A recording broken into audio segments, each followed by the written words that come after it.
discussing the impacts of audit figures on financial statements using the case of a corporate collapse and the Australian-based company Onetel. Incorporated in the year 1995, Onetel grew rapidly in the telecommunication industry.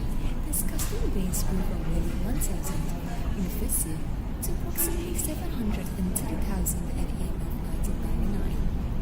Onetel provides customers with cheap mobile calling rates and long-distance or international call services. It's very popular among its competitors. At the time of this collapse in May 2001, Onetel was the fourth largest telecommunications company in Australia, with more than 2 million customer base that operates in 8 different countries, such as Hong Kong, the United States, and Amsterdam. Its collapse gave the Australian corporate world a complete surprise.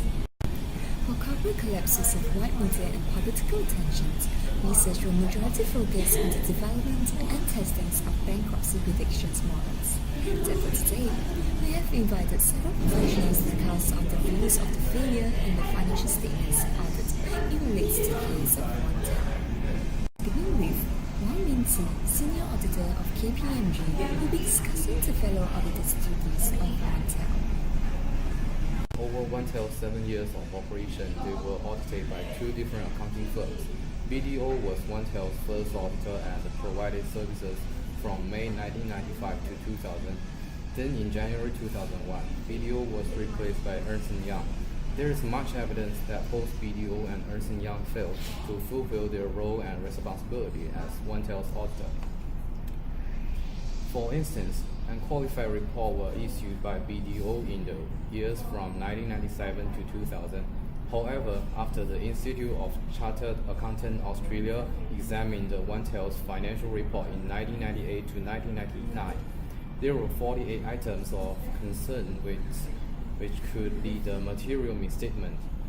In the auditor's report, it states that their audit has been conducted in accordance with Australian auditing standards to provide reasonable assurance whether the financial statements are free of material misstatement.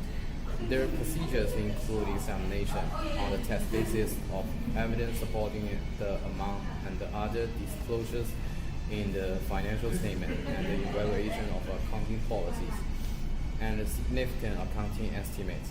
Nevertheless, ICAA's committee found out that Ontel's audit report was in the breach of the corporation's law, Australian accounting standards, and Australian auditing standards.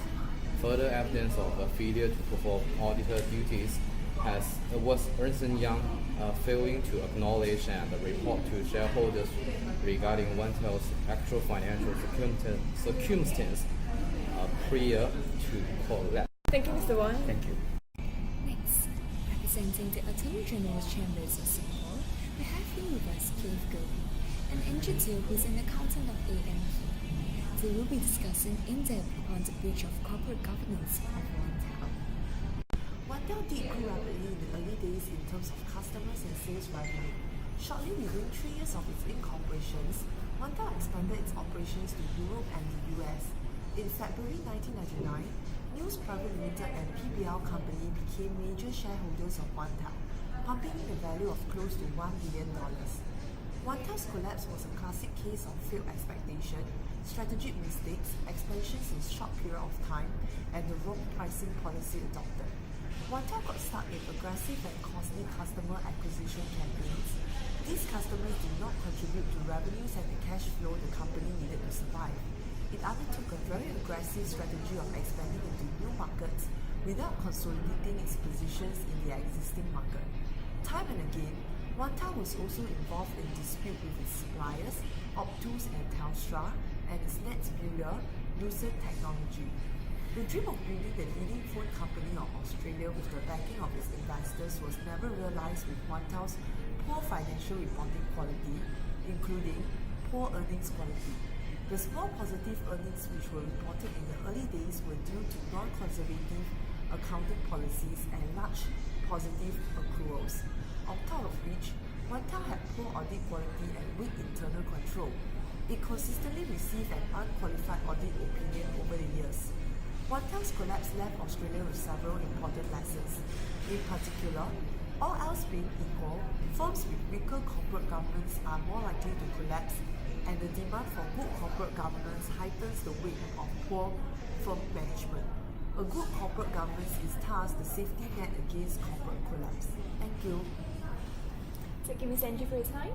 Regarding the breach of corporate governance, Rodney Adler, who is the company director of Onetel, he did not recognize that the company's main responsibility is to act in the interest of the shareholders, but instead he used privileged information for his own benefits.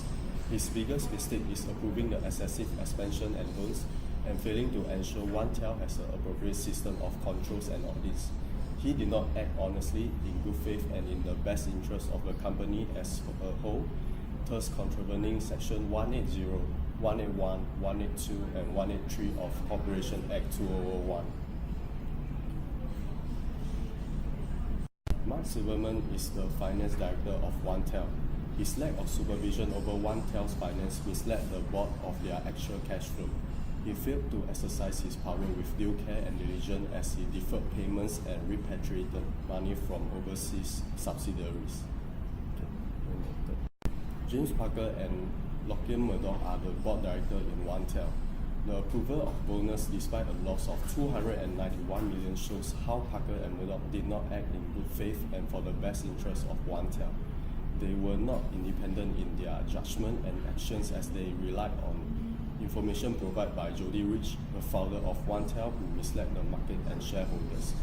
They should have investigated the information for validity and reliability. Reese, who is the Chief Financial Officer, as a qualified chartered accountant, Reese should have been more proactive in his role by ensuring the accounts of the company has been correctly reported and spot discrepancy and take appropriate measures immediately. He failed to alert the board of his financial circumstances, cash balances, aging of debtors, adequacy of cash reserve, financial position of various segments. In addition, he disregarded the maintenance of the billing and accounting system, which resulted in inaccurate financial information flowing from management to the board. Thank you, Mr. Thank Goh. you.